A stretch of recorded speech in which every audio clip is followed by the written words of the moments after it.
పోలీసులు కూడా ముస్లిమ్స్ అంటే భయపడతారు, ఇప్పుడు క్రిస్టియన్స్ అంటే భయపడుతున్నారు. మన చట్టాలు మన హిందువులకే పనిచేస్తున్నాయి, కానీ ఆ ముస్లిమ్స్ దగ్గర హిందువులు ఏదైనా తప్పు చేసి హిందువులు ఏదైనా వల్గర్గా మాట్లాడి ఎక్కడైనా ఇది చేస్తే వెంటనే చర్యలు తీసుకుంటారు. మన హిందూ దేశంలో మన హిందువులకి ఎవరు సపోర్ట్ చేస్తున్నారు? ఆ పోలీస్ డిపార్ట్మెంట్ 100% డ్యూటీ చేస్తలేదు, ఓపెన్గా చెప్తున్నా.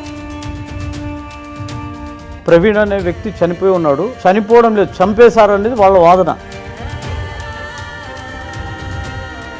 అది ఒక ఏదో అమ్మాయిలకి పాము పెట్టి, ముస్లిం అబ్బాయిలు ఎక్కడో పార్కులో ఒక అమ్మాయికి పాము ఇట్లా మెడ మీద అంతా తిప్పేసి రేప్. ఈ దేవాదాయ శాఖ భూమిని ప్రభుత్వం అమ్మే హక్కు ఉందా? ప్రభుత్వానికి హక్కు ఉందా?